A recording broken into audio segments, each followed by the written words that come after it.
In 1235 in Austria, 3 women are accused of witchcraft. When a priest asks them to confess their sins, the first one admits that she signed a pact with Lucifer and begs for mercy. The second one says she made ointments, but they were regular medicine, not witchcraft. The third one tells the priest that he'll burn in hell.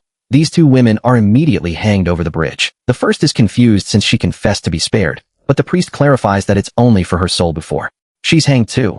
Once the 3 of them are dead, their bodies are lowered into the water to drown them. Then the priest asks the soldiers to pull them out so he can perform the sacred ritual from the Book of Solomon, which will ensure that the women won't rise again. The soldiers think this is enough and leave. In the middle of the night, the priest pulls the bodies out himself and starts reciting the ritual. The first one is done with no issues. The second one pukes on his face and her body starts shaking, but it drops dead again when the spell is finished. When the priest tries to pull out the third one, the rope pulls back and makes him fall into the water. He immediately swims to the shore, but a hand keeps dragging him back. After some struggle, the priest manages to leave the river and return to the bridge to get the book. Suddenly, the third body flies out of the water and sets the book on fire. Then she hangs the priest over the bridge. In 1332 in Turkey, 2 mighty armies meet in the desert during the Crusades. Knights Bayman and Felsen decide that whoever kills more men will drink for free. The battle is absolutely vicious, and both armies lose a high number of men by the second. Yet Bayman and Felsen keep teasing each other during the fight. That night, the duo celebrates their victory at a tavern with lots of women and alcohol. In 1334, Bayman and Felsen join another savage battle in Libya. Thousands of men die again as the church asks the soldiers to kill all the heretics. In 1337, another fight ensues in Turkey during the night. This holy war continues in 1339, and the falling snow messes with visibility.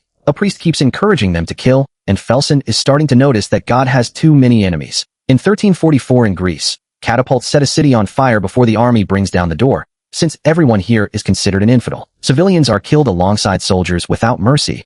Bayman freezes when he realizes he's killed an innocent woman and looks around in shock, noticing all the families dead on the ground. Felsen notices the massacre too, and the duo shares a look as they reach the same conclusion.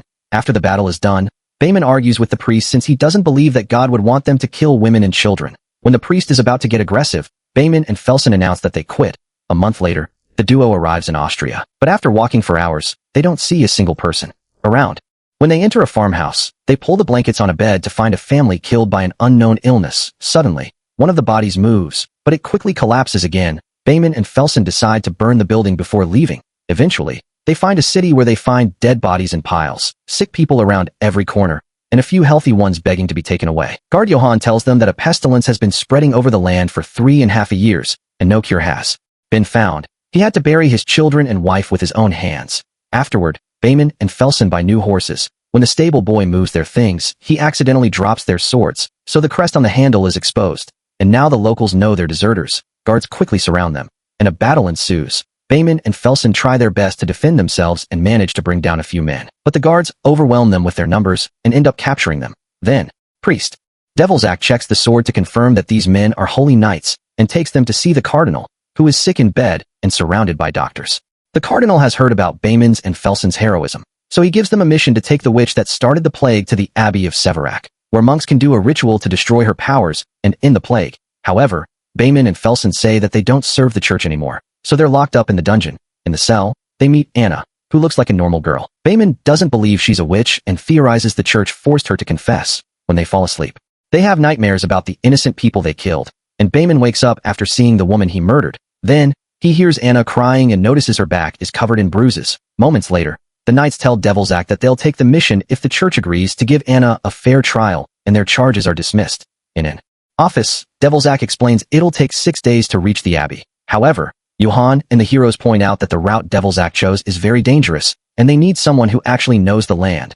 Devilsack takes them to see Hagamar, a swindler waiting for his execution. Since Hagamar knows the land pretty well, they agree to get him a pardon if he takes the group to the abbey. But if he tries to escape, he'll be killed. In the cell, Anna is asleep because she was given a sedative with her food. When Devilsack tries to unchain her, Anna snaps awake and tackles him to try to choke him. Johann pulls the chains to stop her, and Anna jumps on him instead. So Bayman and Felsen rush to capture her and knock her out. Anna is put in a cage, and the locals keep insulting her as the group finally leaves. Meanwhile, the cardinal dies of the plague. During the trip, Johann wonders how Anna was captured. Devilsack explains she was found wandering outside the city muttering strange things that nobody could understand. 2 weeks later, the plague took over the city and they heard the same happened in every place she visited. Johann points out that nobody saw a witch in his village, and the plague came anyway.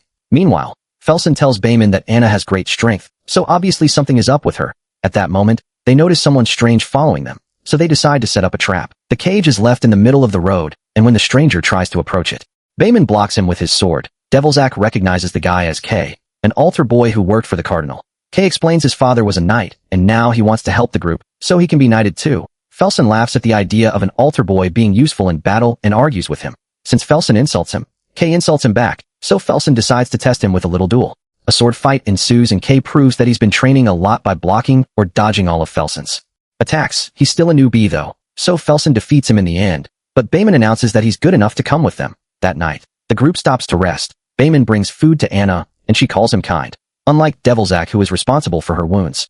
Then Anna shares the story of a girl in her village who was accused of being a witch. She was thrown into the lake with stones in her pockets, but she survived. This was seen as proof of her being a witch, so they burned her at the stake. Bayman promises that this won't happen to her. When Bayman returns to the camp, Devilsack warns him that the girl can be deceiving and turn people against each other. He wants someone to guard the wagon, so Johann volunteers. A few hours later, Devilsack comes to relieve him, and Johann talks about his dead daughter, saying that Anna reminds him of her. Johann also thinks that the abbey won't give Anna a fair trial because citizens won't be happy if she's found innocent. When Johann tries to quit the mission, Anna begs him not to leave her alone with Devilsack. Johann comes closer to Anna, so Anna grabs him by his clothes to pull him against the cage. Devilsack quickly comes to help him, so Anna takes his key and crucifix, which he uses to stab his hand. The others are awakened by Devilsack's screams and run to the cage, but Anna is already gone. The group then follows a shadow in the forest to the nearest village. They split to continue the search and notice that there isn't a single person around. Eventually, Bayman sees two men come out of a building carrying sick bodies. Kay finds Anna in the square and alerts the others, so they move fast to surround her and capture her. However, a closer look reveals this isn't Anna. It's a random infected girl. Then they see Anna running out of town and follow her back into the forest, where they split again. Johann and Kay end up finding a mass grave full of bodies, which confirms most of the villagers were killed by the plague. Felsen and Bayman find a dog feeding on bodies, so they scare it off with their torches. Suddenly, Johann hears his daughter's voice calling. He follows the sound in the darkness, and soon he starts hallucinating her as well. When he's about to catch up to her, it's revealed that the illusion is on Kay, who suddenly turns around with his sword out. Johann ends up stabbed and dies thinking his daughter is with him. Kay desperately calls the others and tells them what happened, while Bayman inspects the body. Felsen hears a noise and finds Anna, who furiously throws him to the ground and lands on his back to try to kill him. Bayman immediately pulls her off and throws her against a rock. Yet Anna is just fine. She doesn't growl anymore, and instead she begs for mercy as she cries, explaining she ran because she didn't want Devilsack to hurt her anymore. The group buries Johann. Devilsack insists that Anna was controlling Johann and she killed him. He also believes she can see the weakness in their hearts and use it against them.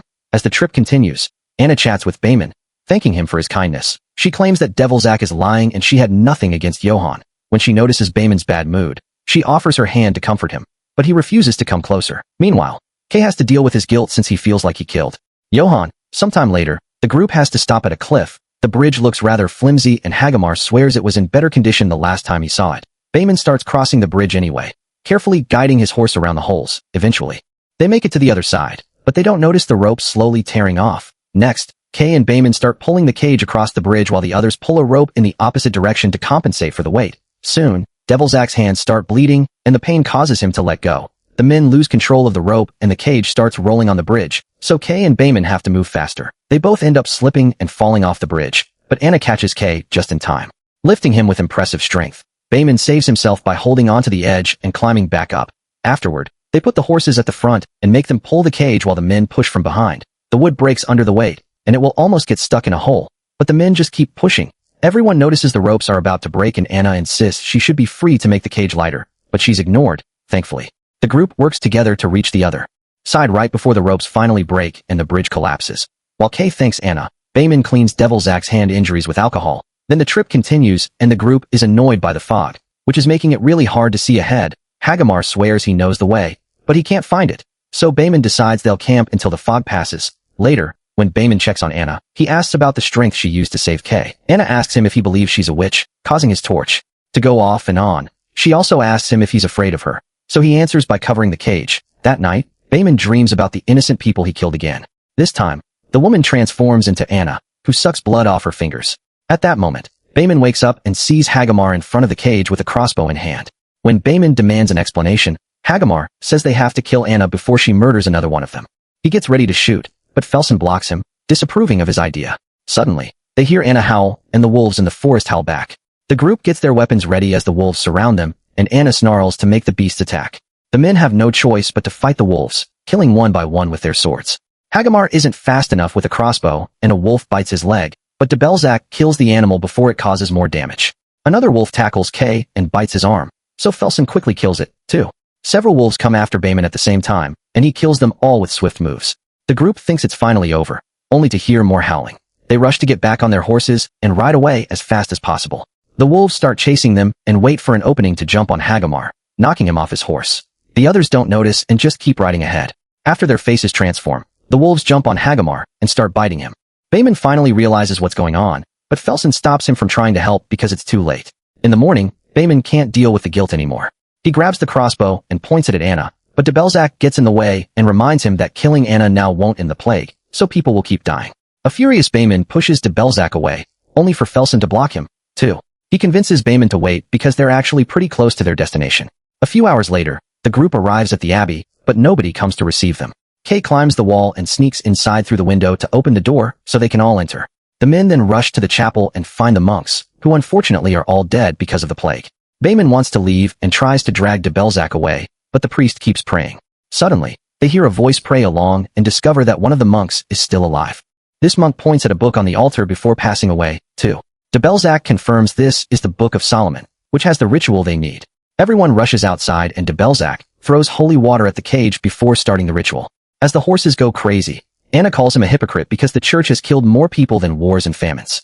De Belzac tries to ignore her and continues to recite the ritual, but Anna uses her power to poke at his wound, causing him to scream in pain. Then Anna mocks Bayman for thinking that saving her would make up for all the people he killed. Her voice changes to the priest from the Crusades to quote all the things he said to justify the war, which she shouldn't be able to know. De Belzac realizes that Anna is not a witch. She's a normal woman who has been possessed by an ancient demon. He turns the pages of the book and starts reciting the exorcism ritual instead. The wind starts blowing violently around them, and the sky darkens as Anna shakes the cage, slowly burning it down. Her face transforms into a demon before she steps out, and the knights try to attack her, but she easily pushes them away. This distraction is enough for de Belzac to throw holy water at her, so she frees her wings and flies away. Afterward, the men go looking for more holy water. Bayman tells Kay to leave, but the young man is willing to accept the risk in order to help, so Bayman rewards him by knighting him. When Kay wonders if he's really earned this, Felsen assures him that he will.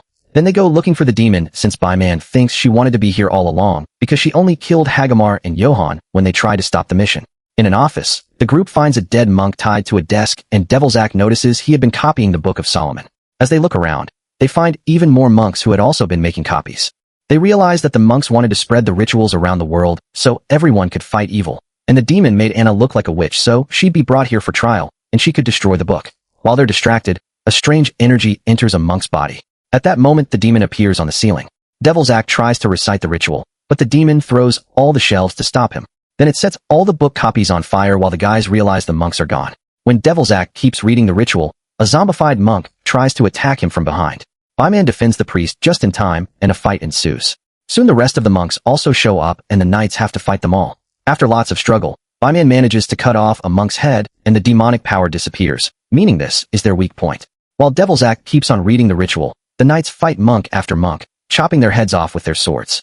Kay also uses the crossbow as backup and de Belzac has to hit a monk with a book to protect himself. A monk manages to tackle Bayman and slashes his eye while another one reaches through the shelves to bring Kay down. A third monk lands on Felsen's back and stabs him before Felsen kills it. Unfortunately, he collapses when he's done. The sight of his defeated friend inspires Bayman to keep fighting, so he doesn't see the demon appearing behind de Belzac and breaking his neck. As Bayman and Kay kill the last few monks, the demon tries to pick up the book but it burns its hands. Bayman then kicks the book, so the furious demon grabs him by the neck and pushes him against the wall. It explains it spent centuries destroying all the copies, and this is the last one. When the demon is about to kill Bayman, Felsen grabs it to force it to drop his friend. The demon turns around, and Felsen headbutts him twice, which does nothing.